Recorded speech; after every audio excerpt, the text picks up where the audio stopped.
할렐루야. 아프리카에서 영국으로 이동하셨던 분이 있어요. 이분이 목사님이세요. 왜 이동을 했느냐? 영국에서 영어를 배우고 영어권인 아프리카 그러니까 독일에서 영국으로. 그래서 영어를 해서 영어권인 아프리카의 선교사로 가려고 영국에 가셨던 거예요. 또 열심히 영어를 공부를 하는 거예요. 근데 열심히 공부를 하는데 왔다 갔다 하는 중에 고아들이 자꾸 눈에 띄는 거예요. 산업혁명을 겪고 나서 나라 전체는 부강해졌는지 모르지만 그 후유증으로 고아들이 많이 양산이 되었거든요. 이 고아들이 너무너무 많은 거예요. 하루는 성경을 읽는데요. 시편 68편 5절 말씀이 가슴에 부딪혀옵니다. 성경을 일상적으로 읽는데 특별히 부딪혀오는 말씀이 있잖아요. 그걸 레마라고 그래요. 내게 하나님이 주시는 말씀인 거예요. 시편 68편 5절 말씀이 뭐냐? 그 거룩한 처소에 계신 하나님은 고아의 아버지시며 과부의 재판장이시라. 하나님이 어떤 분이냐? 고아의 아버지시다. 이 말씀을 접하는데 이게 막 전율이 일어나는 거예요. 눈물이 막 쏟아지는 거예요. 하나님 아버지의 마음이 느껴지기 시작을 하는 거예요. 울면서 기도를 해요. 근데 하나님이 그때 말씀하신 거예요. 야, 너는 아프리카 선교사로 갈 것이 아니라 런던에 있는 고아를 돌봐라. 내가 고아의 아버지니 너는 내 고아원의 총무가 되라. 성경에 하나님이 고아의 아버지다. 내가 고아의 아버지니까 너는 고아원의 총무가 되라. 충격을 받은 거예요. 하나님 아버지의 마음을 알고 고아들에서 연민을 느끼는 마음, 가슴앓이 하는 마음, 이거는 좋은데 평생 준비한 게 아프리카 선교사잖아요. 그런데 하나님의 음성이 느닷없이 고아원의 총무가 되라. 이게 받아들일 수가 없는 거예요. 하나님께 기도를 해요. 하나님, 저희 어릴 때부터의 꿈은 아프리카 선교사였습니다. 제 소망은 아프리카로 가는 것입니다. 아프리카 선교사가 되기 위해서 영어를 공부하러 왔는데 런던에 남아서 고아원 총무나 되라니요. 하나님이 말씀하세요. 마음을 비워라. 네가 하나님의 뜻을 받들리면 네 욕심으로 채워놓으면 하나님의 뜻을 받들 수가 없다. 마음을 비워라. 그런데 마음 비우기가 힘든 거예요. 왜냐? 어릴 때부터 이 꿈이었거든요. 오직 이거 하나만을 위해서 준비하고 달려왔거든요. 그래서 이제 영국에서 영어만 능숙해지면은 곧바로 갈 마지막 고비, 마지막 단계인데 요 시점에 하나님이 느닷없이 선교사가 아니라 너는 고아원의 총무가 되라 이렇게 말씀하시니까 힘든 거예요. 씨름을 할 수밖에 없는 거예요. 그리고 결국 결단을 합니다. 하나님 알겠습니다. 내 뜻을 비웁니다. 아버지 뜻대로 하시옵소서. 근데 이상하게도요. 이 하나님의 뜻을 받아들이기로 이 뜻에 승복하기로 결단 이후부터 고아들이 이 사람의 집을 찾기 시작을 하는 거예요. 고아들을 받아들여요. 그런데 사람들이 부탁도 하지 않았는데 옷도 갖다 주고 양식도 갖다 주고 아이들 필요한 물품도 갖다 주고 그러는 거예요. 이 고아원이 점점 자라요. 그리고 마침내 수천 명이 모이는 고아원이 됩니다. 이 고아원의 총무 실제는 이제 원작이 됩니다만 이분이 누구냐? 조지 뮬러 목사님이십니다. 여러분 하나님의 뜻이라면요 내 평생의 뜻과 충돌되더라도 하나님의 뜻 앞에 굴복해야만 합니다. 내가 내키지 않고 원하지 않고 내 상황과 내 처지와 부합하지 않는다 하더라도 하나님의 뜻이라면 마땅히 내 의지와 뜻을 꺾고 순종하는 것, 이것이 하나님의 사람의 마땅한 모습입니다.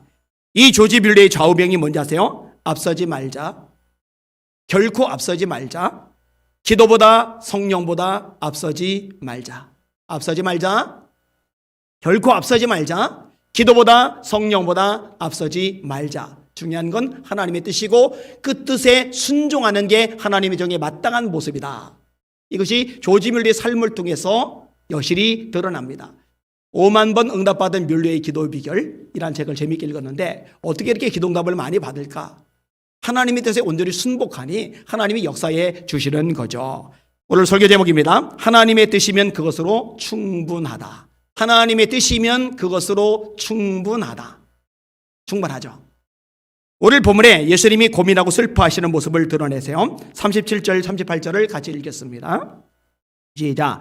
베드로와 세베대의 두 아들을 데리고 가실새 고민하고 슬퍼하사 이에 말씀하시되 내 마음이 매우 고민하여 죽게 되었으니 너희는 여기 머물러 나와 함께 깨어 있으라 하시고 예수님이 때때로 연약한 육신의 모습을 보이세요. 왜 그런지 아세요? 사람의 몸을 입고 이 땅에 오셨기 때문입니다. 이사야가 예언합니다. 9장 6절에 이는 한 아기가 우리에게 낳고 한 아들을 우리에게 주신 바 되었는데 그의 어깨는 정사를 메었고 그의 이름은 기묘자라 못사라 전능하신 아버지라 영존하신 하나님이라 평강의 왕이라 할 것임이니라. 아기로 태어나셨거든요. 육신을 가지고 태어나셨기 때문에 예수님도 옹알이를 하셨어요. 예수님도 몸을 못 뒤집으셨어요. 예수님도 고기를 못 가누셨어요. 예수님도 똥오줌을 싸셨어요. 이 과정 거치세요. 공생애를 시작하고 나서도 육신의 연약함을 드러내십니다. 행로에 고나여 피곤을 느끼십니다. 여러분, 하나님은 기본적으로 피곤하지 않으십니다. 이사야 40장 피곤치 아니하시며 곤비치 아니하시며 명철이 한이 없으시며. 근데 예수님은 사람의 몸을 입고 오셨기 때문에 피곤하신 거예요. 사람의 몸을 입고 오셨기 때문에 목이 마르신 거예요. 사람의 몸을 입고 오셨기 때문에 주무시는 거예요. 사람의 몸을 입고 오셨기 때문에 아프신 거예요. 고민하시고 슬퍼하시는 모습도 인성을 지니기 있기 때문에 얼마든지 가능한 건데 매우 라는 말이 들어가죠. 매우. 내 마음이 매우 고민하여 죽게 되었다. 이 뭐 때문에 이렇게 고민하여 죽게 될 지경까지 되셨는가? 십자가의 죽음을 앞에 두신 거예요. 이 십자가의 고난이 얼마나 끔찍한지, 얼마나 수치스러운지, 이게 얼마나 처참한지 예수님이 아세요. 그러니까 이 부분을 앞에 두고서 고민하시는 거예요. 그리고 제자들이 부탁하신 거죠. 너희는 여기 머물러 나와 함께 깨어 있어라. 왜 이런 부탁을 제자들에게 하셨을까? 간단합니다. 기도의 능력, 이 기도의 위력과 역사를 예수님은 누구보다 잘 아세요. 예수님 스스로가 기도의 삶을 사셨죠. 새벽 오히려 밝기 전에 예수께서 일어나 나가 한적한 곳으로 가서 거기서 기도하시더니 새벽 기도, 마가복음 1장. 밤이 맞도록 기도하시고 누가복음 6장 철야 기도. 습관을 쫓아 기도하세요. 산에서 기도하세요. 금식 기도하셔요.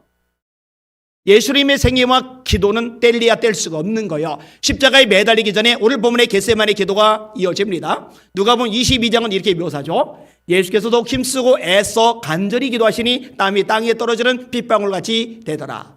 십자가에 매달린 상태에서도 기도하세요. 아버지요, 저들의 죄를 사하여 주옵소서. 저들은 자기들이 하는 것을 알지 못합니다. 공생의 출발부터 마지막 호흡이 끊어지는 그 순간까지 기도는 예수님에게서 빼낼 수 없는 중요 요소예요. 그리고 예수님이 제자들에게 가장 많이 가르치신 게 하나님의 나라라면 두 번째로 가장 많이 가르치신 게 이 기도에 대한 말씀입니다. 정말 기도에 대한 가르침이 많아요. 왜냐? 기도가 어떤 건지를 아시는 거예요. 그 예수님이 제자를 보고 베드로, 야고보, 요한 보고 부탁하시는 거예요. 깨어서 기도하라. 그리고 예수님이 그들을 놔두고 돌 던질 만큼 안으로 들어가셔서 본격적인 기도를 하십니다. 그 기도의 내용이 뭐냐? 내 원 말고 아버지의 원, 내 뜻 말고 아버지의 뜻대로 되기를 원합니다. 이게 기도의 내용입니다.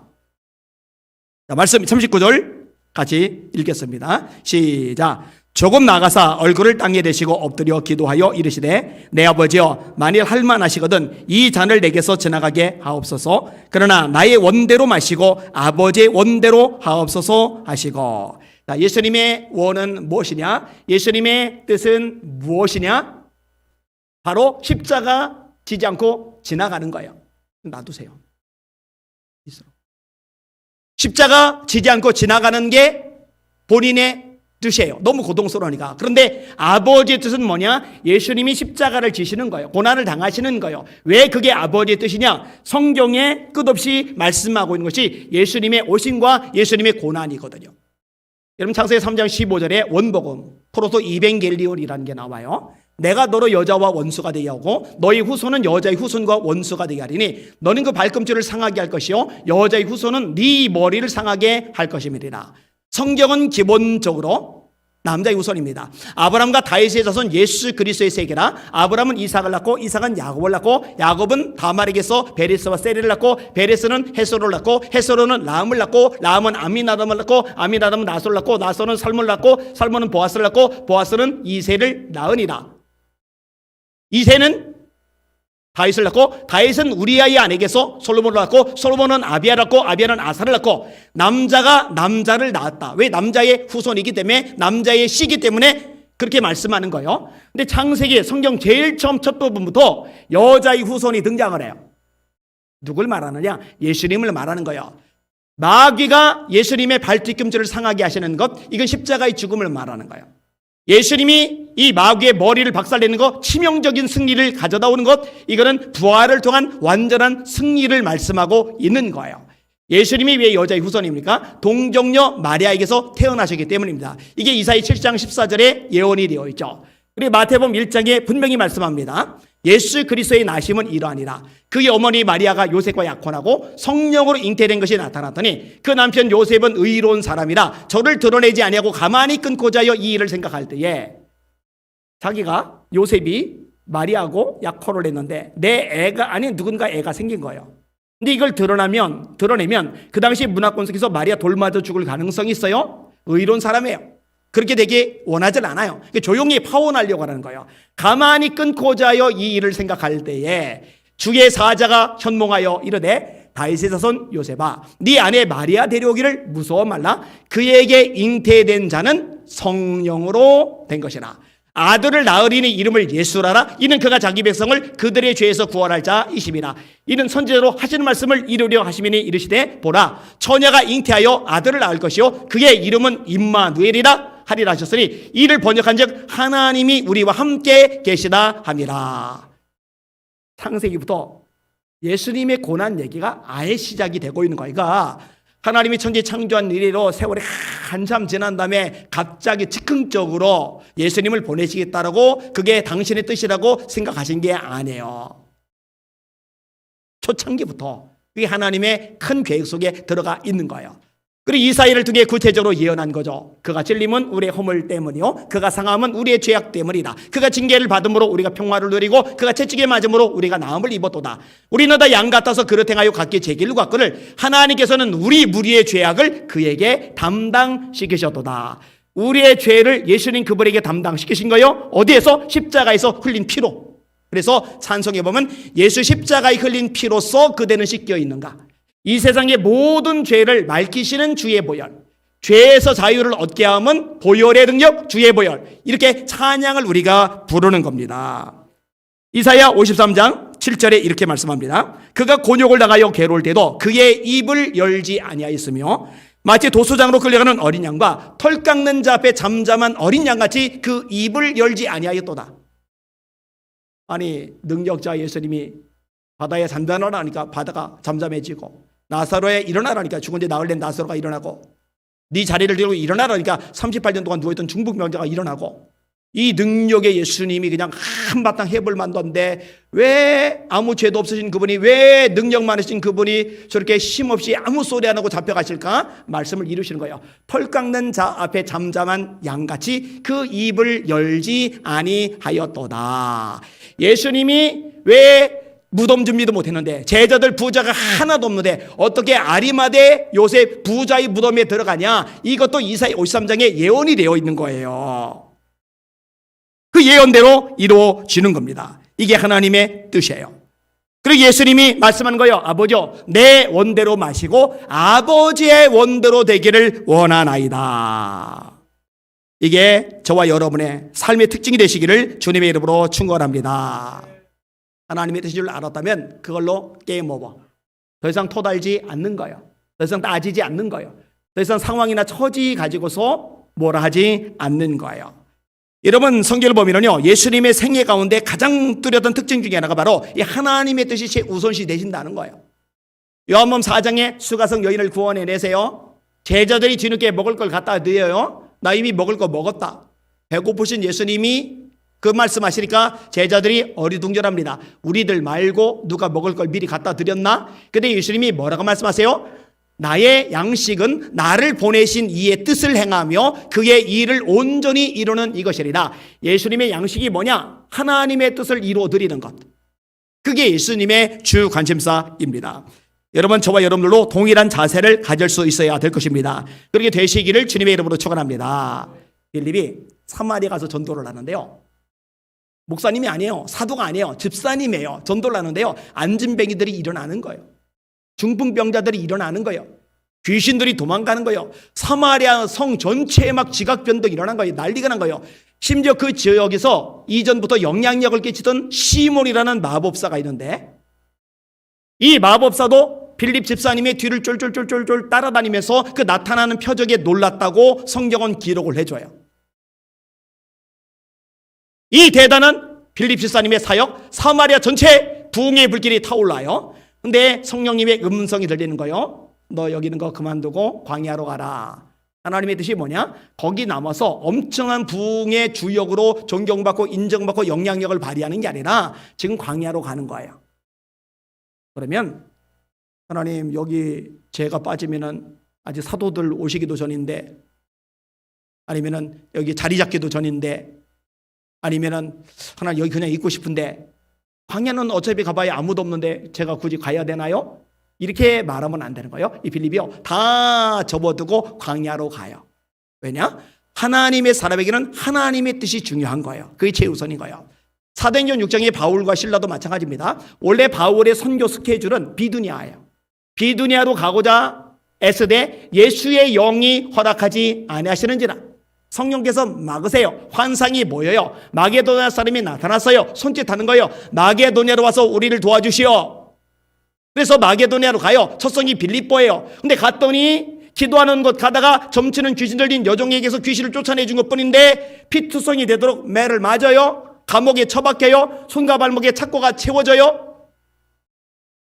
아니, 내가 원래 가졌던 뜻대로, 계획대로 비두니아로 갔으면 이런 일을 안 겪었을 텐데, 하나님이 당신의 뜻이라고 마게도냐로 가라고 해서 하나님 뜻대로 왔더니 매 맞고 감옥에 갇히고 착고까지 채워지고, 이 꼴이 뭔가?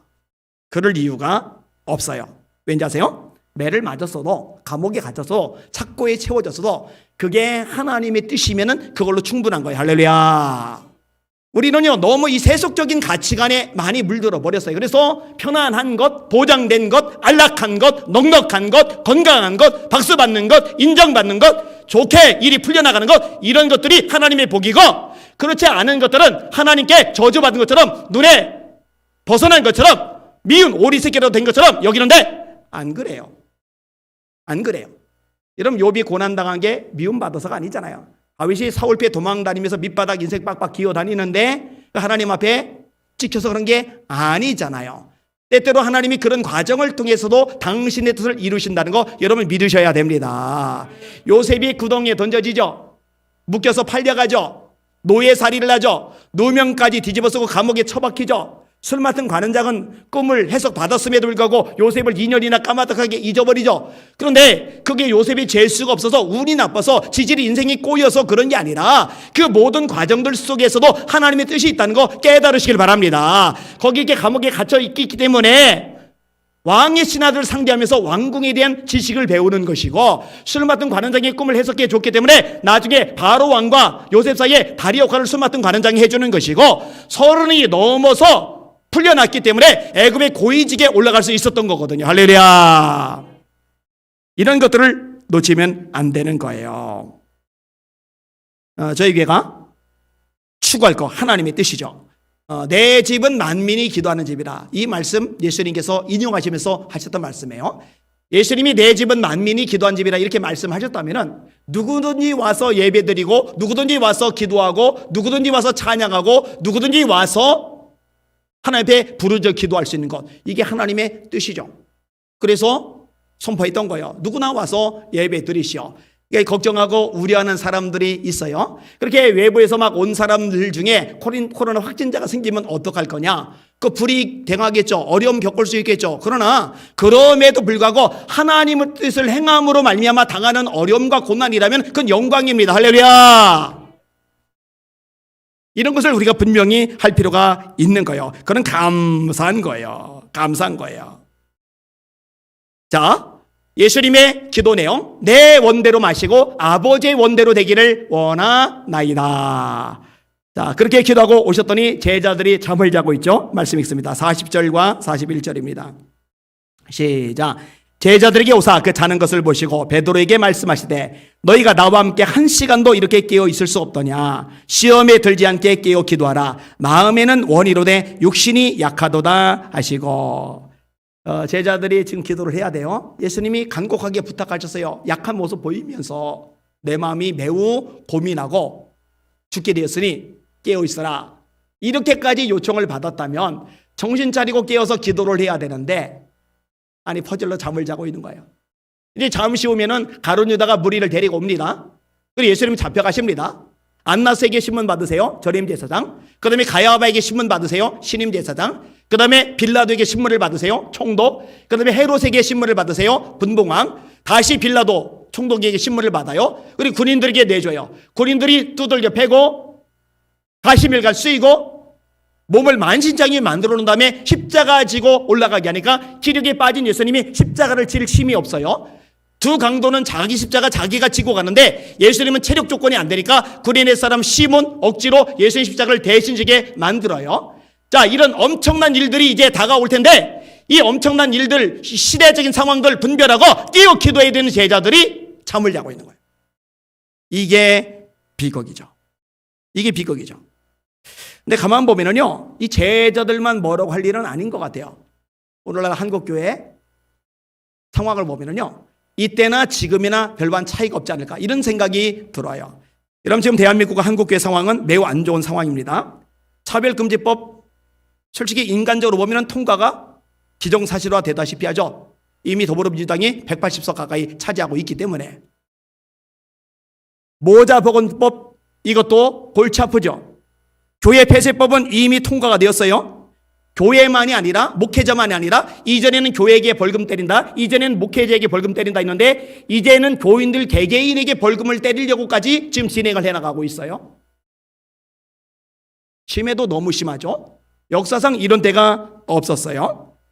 여러분, 지금 코로나19로 인해서 또 정부의 방침 때문에 교회 성도들이 준다 위기죠. 헌금이 준다 위기죠. 교회에 어려움이 생긴다 위기죠. 그런데 그것도 문제지만 그런 차원이 아니에요. 그런 정도가 아니에요. 한국교회 전체가 무너지기 직전이고 선교가 무너지기 직전이고 다음 세대가 무너지기 직전이고 더 나아가서 대한민국이라는 이 나라의 정체성, 자유민주주의 체계가 박살나기 직전이란 말이에요. 그러면 이런 상황을 앞두고 깨어서 정신 바짝 차리고 기도해야 되잖아요. 근데 기도하지 않으면 어쩌겠다는 거예요. 여러분들, 그리고 방송 듣는 성도님들, 깨어서 기도하시는 여러분들 되시기를 주님의 이름으로 축원합니다. 제자들이 피곤한 건 사실이에요. 오늘 본문에도 말씀하죠. 43절에 다시 오사 보신즉 그들이 자니 이는 그들의 눈이 피곤함일러라. 예수님이 피곤한 거 모르시겠어요? 아시죠? 천근만근 지친 거예요. 아세요? 아시면은 너그러신 예수님께서 그래 피곤하니 잘 수도 있지 이렇게 말씀하실 것 같은데 안 그래요. 혼내세요. 너희가 1시간도 깨어 있을 수 없더냐, 1시간도 기도할 수 없더냐. 이게 주님의 말씀입니다. 다시 말해 피곤하다는 것이, 지친다는 것이, 몸이 천근만근이라는 것이 기도하지 않는 것에 대한 합리화 변명의 요소가 될 수 없다고 주님이 명백하게 가르쳐 주시는 겁니다. 제가 수없이 가르쳐요. 아파도 기도는 하세요. 피곤해도 기도하세요. 잠은 못 자도 기도는 하세요. 직장 못 가도 기도는 하세요. 밥은 안 먹어도 기도는 하세요. 다른 거 못해도 기도는 하세요. 할렐루야. 기도하시는 여러분들 되시기를 주님의 이름으로 축원합니다. 자, 지금 불 났어요. 집에 졸리다고 피곤하다고 그냥 자요? 어우 좀 뜨겁네, 아따가 이러고 자요? 당장 깨죠. 뛰쳐나가죠. 강도가 들이닥쳐서 가족을 해하려고 그래요. 너무 피곤하다고 몸이 천근만근이라고 아유 귀찮아하고 그냥 눈 감고 있어요? 아니죠. 눈 번쩍 뜨고 후라이팬이라도 잡고서 가족 해하려는 강도들하고 싸워야죠. 한국 교회가 위기라는데, 대한민국이 위기라는데 피곤하다고 지치다고 바쁘다고 힘들다고 자고 있냐고요. 기도 안 할 수가 있냐고요. 그런데 이런 거에 대해서 무관심하고 그냥 일상생활에서 자기 불이한 일 없으면, 먹고 사는 거 문제 없으면 그냥 편안하게 하루하루 지내는 사람들이 교회 안에 실제로 많이 있어요. 비극이에요. 비극. 자, 그럼 예수님은 왜 깨어 있으라고 말씀하시느냐? 간단합니다. 깨어 있어야 시험에 들지 않습니다. 시험에 들지 않게 깨어 있어 기도하라. 여러분, 그러면 사람들이 시험에 드는 거 깨어 있지 않아서 그래요? 네, 맞아요. 예수님께서 그렇게 말씀하셨어요. 사람 때문에 시험 들었다, 환경 때문에 시험 들었다, 경제 때문에 시험 들었다, 질병 때문에 시험 들었다, 문제 때문에 시험 들었다, 장애물 때문에 시험 들었다. 거짓말이에요. 새빨간 거짓말입니다. 기도 생활 제대로 안 하니까 시험 들은 거예요. 주님 거짓말 안 하시잖아요. 그러면 기도하면 시험을 이깁니까? 예, 주님 말씀 그대로예요. 기도하면 시험을 이깁니다. 아무리 풍랑이 거세어도 문제 고난 심각해도 하나님이 주시는 힘으로 무장하면 넉넉히 이길 수 있다는 거, 이게 성경의 가르침 아닙니까? 이런 거 믿으시잖아요. 인정하시잖아요. 여러분 다니엘 봐요. 그렇게 하나님 말씀대로 순종했는데 왕이 진미까지 거절하고 목숨까지 걸면서 말씀대로 살려고 애를 썼는데 또다시 사자굴에 처박히게 생겼잖아요. 그러면 이때 하나님, 내가 그렇게 기도했는데 말씀대로 살려고 몸부림쳤는데 애를 썼는데 이번에는 사자굴입니까? 하고 낙심하고 시험 들어서 맥 빠져 지내고 그러진 않아요. 전에 하던 대로 하루에 3번씩 하나님께 감사하고 기도하죠. 시험에 들지 않은 다니엘, 왜 그래요? 기도하니까. 솔직히 말해서 오늘날 한국교회가, 그리고 저와 여러분들이, 그리고 목회자들이 시험을 당하다 치더라도 사자굴에 집어 던져져서 갈갈이 찢겨서 뜯어 먹힐 만한 상황은 아닙니다. 죽었다 깨도 그렇게 끔찍한 상황에는 굴러 떨어지지 않아요. 그러면 주눅들 필요도 없고 겁먹을 필요도 없고 시험 들 필요도 없고 내 인생 내 꼴이 뭐가 이렇게 운이 나빠가지고 저런 사자굴 같은 데 굴러 떨어질 팔자가 되었을까, 이런 식으로 한탄할 이유도 없는 거예요. 다니엘처럼 여전히 기도하고 다니엘처럼 여전히 감사하는 여러분들 되시기를 주님의 이름으로 축원합니다. 여러분, 바울과 실라가 아까 말했듯이 매를 맞았잖아요. 감옥에 갇혔잖아요. 손과 발머리 착고까지 채웠잖아요. 바울 사도는 로마의 시민권자입니다. 가말리엘 밑에서 배웠어요. 6천 명밖에 안 되는 바리새인 집안 사람입니다. 제사장들의 고난 위임을 받았던 신임이 두터운 사람입니다. 그 당시 영어나 마찬가지 시라보에 능통합니다. 율법에 박식합니다. 성공, 출세, 돈, 명성, 높은 자리, 이거는 그냥 보장될 만한 사람인데 싹 포기하고 전도만 해요. 예수만 자랑하고 예수만 전해요. 그런데 하나님이 전능하시다면, 하나님이 사랑이 많으시다면 전능하신 하나님이 이렇게 억울한 일 안 당하도록, 이렇게 비참해지지 않도록, 이렇게 아프지 않도록, 이렇게 감옥에 처박히지 않도록 도와주셔야지. 사랑하신다면 좀 좋은 일이 생기도록 좀 마무리해 주셔야지. 왜 인생이 이렇게 꼬이도록 힘들도록 만드느냐? 이렇게 시험 들어요, 바울이? 시험 안 들죠? 왜 시험이 안 들어요? 기도하니까. 한밤중에 바울과 실라가 하나님께 기도하고 찬송함에 죄수들이 듣더라. 온몸이 쑤시는데 피는 줄줄 흘러나오는데 손과 발목은 차고 채워졌는데 차가운 어두운 감옥, 깊은 감옥 속에서 한기는 몸에 파고드는데 그 와중에 기도하고 찬송했다. 기도하고 찬송했다. 그러니 이런 사람을 누가 시험 들게 만드냐고요. 그럴 사람 없는 거죠. 조대계 성도들 핍박을 당했어요. 집을 잃었어요. 직장을 잃었어요. 도망자가 됐어요. 낯선 땅에 버려진 존재가 되었어요. 그런데 시험에 든 성도들이 없어요. 아유, 예수 믿고 나서 내 꼴이 이게 뭐야, 내 팔자가 이게 뭐야, 아유, 나 때문에 우리 가족들이 괜히 생고생하네, 앞으로 어떻게 먹고 살지, 걱정 근심에 잡혀가지고 시험에 빠져가지고 허우적거리는 사람이 없어요. 왜요? 초대교회는 전체가 기도하는 교회거든요. 전체가 성령 충만을 받았거든요. 사도행전 4장 31절에 보니까 빌기를 다음에 모인 곳이 진동하더니 무리가, 성도들 전체예요, 무리가 다 성령이 충만하여. 일부 몇 사람만 성령 충만한 게 아니에요. 전체 성도가 다 성령이 충만하여 담대히 하나님의 말씀을 전하리라. 그러니까 시험 들 일이 없어요. 시험이 안 들었다는 증거가 뭐예요? 그들이 도망간 곳에서 먹고 살 길이 막연한데 당장 잠잘 방이 없는데 그 와중에도 전도하는 거예요. 솔직히 말해봅시다. 내가 시험 들어서 낙심, 절망에 빠졌는데 전도가 됩니까? 그거 걱정에 막 살 떨려가지고 그냥 바둥바둥 대면서 막 어쩔 줄 몰라서 막 앞이 깜깜해서 그냥 그러고 있지 전도가 됩니까?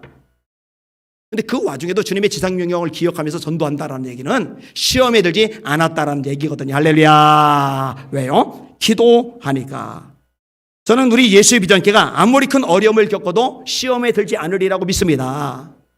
왠지 아세요? 기도하는 교회이기 때문에, 기도하는 성도들이 많기 때문에 이 기도는 시험을 이겨가는 돌파력이라는 거 믿으시기를 주님의 이름으로 축원합니다. 시험에 들지 않게 깨어있어 기도하라. 지금의 어려운 일, 또 앞으로의 어려운 일, 그 이후에 또 수많은 어려운 일 닥친다더라도 기도하는 성도들이 있다면, 기도하는 목회자가 있다면 다 돌파하고 그 시험 인하여서 더 큰 승리와 기적을 체험하게 될 줄 믿습니다.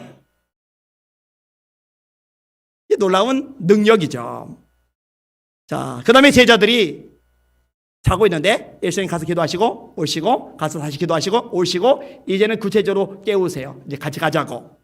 자, 44절에서 46절까지 같이 읽겠습니다. 시작. 또 그들을 드시고 나가 세 번째 같은 말씀으로 기도하신 후 이에 제자들에게 오사 이르시되 이제는 자고 쉬라. 보라, 때가 가까이 왔으니 인자가 죄인의 손에 팔리느니라. 일어나라, 함께 가자. 보라, 나를 파는 자가 가까이 왔느니라. 세 번째 같은 말씀으로 기도하신 후, 이 뭔 얘기예요? 아버지요, 내 원대로 마시고 아버지의 원대로 되기를 원합니다. 그 기도예요. 똑같은 기도를 세 번 반복해서 하신 거예요. 아니, 목사님, 예수님이 중언부언 하지 말라고 하셨잖아요. 예, 그 말 하셨어요. 마태복음 6장 7절.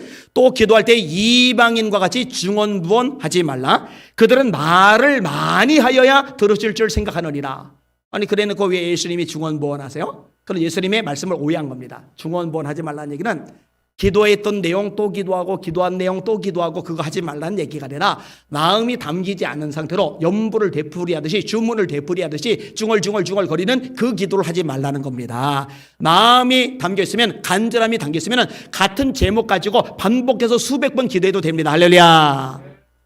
이거 헷갈려하는 사람들이 있어서 말씀을 드리는 거예요. 자, 아무튼 예수님이 말씀하세요. 때가 가까이 왔으니 인자가 죄인의 손에 팔리느니라. 때가 가까이 왔다. 여러분, 요한복음 같은 데 읽어보면 때라는 말이 자주 등장을 합니다. 이 때는 무슨 때냐? 예수님께서 십자가에서 죽으실 때를 말하는 거예요. 예수님이 오신 목적, 이것을 위해서 오셨어요. 십자가의 죽음을 위해서 오신 거예요. 요한복음 2장 4절, 예수께서 이르시되 여자여, 나와 무슨 상관이 있나이까? 아직 내 때가 이르지 아니하이나이다. 아직 내 때가 이르지 아니하이나이다. 때를 말씀하세요. 요한복음 7장 8절에 너희는 명절에 올라가라. 내 때가 아직 차지 못하였으니 나는 이 명절에 아직 올라가지 아니하리라. 아직 내 때가 차지 않았어. 마태복음 26장 18절, 이르시되 성한 아무에게 가서 선생님 말씀이 내 때가 가까이 왔으니, 이때는 왜 내 때가 가까이 왔다고 그러세요? 마태복음 26장이잖아요. 마태복음 26장에서 예수님의 겟세마네 기도가 나오고 고난이 시작되거든요. 십자가의 죽음이 긴박하게 가까이 왔거든요. 그래서 내 때가 가까이 왔다, 이렇게 말씀을 하시는 거예요. 요한복음 12장, 명절에 예배하러 올라온 사람 중에 헬라인 몇이 있는데 그들이 갈릴리 베세다 사람 빌립에게 가서 청하여 이르되 선생이여, 우리가 예수를 배웠거잖아이다 하니 빌립이 안드레에게 가서 말하고 안드레와 빌립이 예수께 가서 여쭈니 예수께서 대답하여 이르시되 인자가 영광을 얻을 때가 왔도다. 십자가의 죽음을 앞에 두신 거예요. 그런데 뭐라고 하시느냐? 인자가 영광을 얻을 때가 왔도다.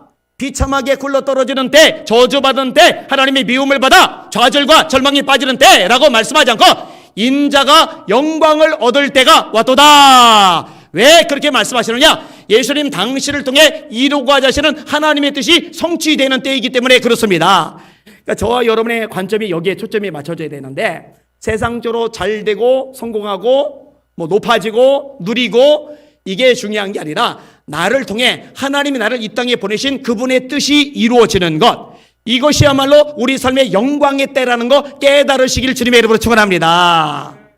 그게 최고죠, 최고. 그보다 중요한 건 없는 거예요. 자, 그리고 제자들에게 이제 말씀하시는 거예요. 일어나라, 함께 가자.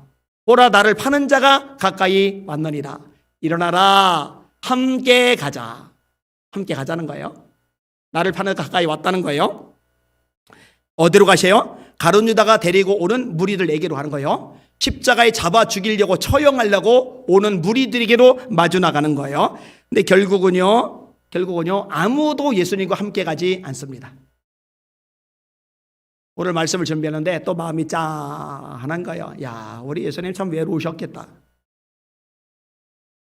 십자가 밑에까지 같이 가는 제자들이 없잖아요. 마가복음 14장 50절, 제자들이 다 예수를 버리고 도망하니라. 어떤 사람이 일하는 웃프게 나와요. 웃기면서도 슬픈 걸 웃프다고 한다면서요. 한 청년이 벗은 몸에 배 혼니부를 두르고 예수를 따라가다가 무리에게 잡힘에 배 혼니부를 버리고 벗은 몸으로 도망가니라. 왜 옷을 입지 않고 배 혼니부를 덮고서 따라 나서는지는 몰라요. 그러다가 예수님하고 같은 일행인 줄 알고 잡으려고 그러니까 배 혼입을 버려두고 빨가벗은 몸으로 도망을 갔다. 그게 이제 성경에서 말씀하고 있는 대목이거든요. 결국 다 도망가요. 일어나라 함께 가자 했는데 함께 간 사람이 하나도 없어요. 말씀 준비하면서 제가 여기다가 이렇게 기도 제목을 썼어요. 주님, 제발 제가요 도망가는 사람 되지 않게 해주세요. 아무리 두려운 일이 닥쳐도, 아무리 힘겨운 일이 다가와도, 아무리 나를 두렵게 하고 지치게 하는 것들이 내 앞에 마주쳐도 주님, 내가요 주님 외롭게 혼자 놔두고 도망가는 사람 되지 않게 해주세요. 근데 왜 그렇게 기도문을 썼느냐? 그것조차도 제 힘으로 안 돼요. 제 의지로 안 돼요. 뭐 베드로라고 예수님 따라가고 싶은 마음이 없었겠습니까? 내가 주와 함께 죽을전정 주를 부인하지 않겠나이다. 다 부인할지라도 나는 부인 안 합니다. 저는 그 마음이 진심이었다고 생각을 해요. 근데 진심이지만 그 말을 한 것을 지킬 만한 능력이, 내적 능력이 없거든요. 그 능력조차도 하나님이 주셔야 가능하거든요. 여기서 썼어요. 이렇게 저도 연약합니다. 저도 겁이 납니다. 그러나 절대로 주님만은 버리지 않는 제가 되게 해주세요. 하나님의 뜻을 따라 앞으로 나가신 예수님을 따라 저도 같이 나가게 해주세요. 이 마음은 예전이나 지금이나 변함이 없어요. 감사하게도 아직은 도망은 안 갔어요. 앞으로도 도망가지 않고 일평생 도망가지 않고 주님과 함께 일어나서 함께 주님과 나아가다가 주님의 보좌 앞에 서고 싶은 마음이 저의 소원입니다. 그리고 제가 목회하는 교회 안에 그런 성도들이 가득하기를 원합니다. 할렐루야. 한국교회 이런 진짜 배교들이 가득했으면 좋겠다. 이게 저희 간절한 소망입니다. 말씀을 정리할게요. 이용주 선교사님이라는 분이 있습니다. 이분이 원래 큰 배를 타는 마도로스입니다. 마도로스가 월급이 세더라고요. 연봉이 엄청나더라고요. 새우잡이하는 노동자 말고 마도로스 말하는 거예요. 마도로스 1등 항해사니까 얼마나 연봉이 세겠어요. 그런데 하나님의 뜻이 마도로스로 돈 많이 버는 게 아니에요. 아프리카에 가서 우물 파줘서 물 때문에 허덕이는 사람들, 굶주림에 죽어가는 사람들, 그들을 살리는 게 하나님의 뜻이에요. 그것을 알고 나서 일생 동안 아프리카 가서 땅을 파면서 우물을 만들어내는 거, 이 일을 열심히 하고 있어요. 보통 우물을 한번 파고 나면요 체중이 6kg 정도가 준다고 합니다. 이분 얘기예요. 이분 우물 하나 파고 나면 6kg가 준대요. 얼마나 고되면 힘들면 그러겠어요. 한 번은 다른 제 지역보다 더 어려운 지역에서 우물을 팠는데요, 가뭄이 심해가지고 땅은 굳을 대로 굳었고 사람들은 죽어 넘어가고 있고 너무너무 힘든 곳에서 정말 생고생을 하면서 우물을 팠답니다. 우물이 막 솟아나온답니다. 이걸 보면서 원주민들이 좋다고 막 덩실덩실 춤을 추는데 그때 하나님의 음성이 이 선교사님에게 들린 거예요. 용주야, 고마워. 나는 네가 너무 고맙다. 이런 감동되잖아요. 사실 하나님의 사람에게는 하나님의 이 한마디 말씀이 최고죠. 희환아, 고마워. 네가 나를 사랑하는구나. 네가 나를 위해서 싸우는구나. 네가 나를 위해서 용기를 내는구나. 네가 나를 위해서 네 생명을, 네 인생을 쏟아붓고자 하는구나. 희환아, 고마워. 이 말씀 한마디만 들을 수 있다면 저는 어떤 대가도 치르고 싶어요. 그렇게 되려면 우리 관심이 내 뜻이 아니라 하나님의 뜻에 초점이 맞춰줘야죠. 우리 큰아들 녀석이 했던 말 중에 인상 깊은 말, 그 말은 제가 못 잊을 것 같은데, 지금 미국에서 공부를 하고 있잖아요. 근데 하나님께서 만약에 나보고 똥 풀라고 하시면 난 똥 풀 거라고. 그러니까 삐까뻔쩍하게 폼나게 그럴듯하게 세상에서 여보란 듯이 사는 게 우리 삶의 초점이요 가치요 목적이 아니라 나를 향하신 하나님의 뜻, 그 뜻이라면 내가 어떤 것이라도 순종하겠다라는 자세와 마음을 가지고 그렇게 살아가는 것, 이게 진짜 하나님의 사람의 모습이 아니겠습니까? 그렇게 살 수 있는 저와 여러분들 되시기를 주님의 이름으로 축원합니다. 여러분, 왜 우리 예수비전 선교회가 예배를 지키려고 목숨을 걸고 싸울까요? 그게 하나님의 뜻이라고 믿기 때문에 그런 거예요. 왜 대한민국 정체성을 보존하기 위해서 계속 목소리를 낼까요? 왜 공산화된 거 막으려고 그렇게 나설까요? 이거 위험 부담이 굉장히 커요. 최근에 기도 많이 하시는 분이 저한테 전화해서 목사님 그래서 기도하는데, 그래서 어떤 얘기를 해요. 제가 그 얘기 차마 인용을 안 할게요. 왜 그럴까요? 대한민국이 공산주의로 가지 않도록 막는 게 하나님의 뜻이니까 왜 WCG, NCK 이런 것과 오랫동안 싸웠을까요? 지금에는 이렇게 널리 퍼졌지만 십몇 년 전에 이거 인식도 안 하고 있을 때 그때부터 저는 목소리 높이고 싸우기 시작했거든요. 그것 때문에 가장 친했던 친구 하나하고도 결별을 해버렸어요. 왜 그럴까? 종교다원주의로 가는 거 이걸 막는 게 하나님의 뜻인 줄 제가 아니까요. 하나님의 뜻이면 그것으로 충분하다. 오늘 설교 제목입니다. 이것이 저의 삶의, 여러분의 삶의 핵심 기준이요 가치가 되실 수 있기를 예수님의 이름으로 축원합니다. 아멘. 찬양할게요. 기도하자. 우리 마음 아파요.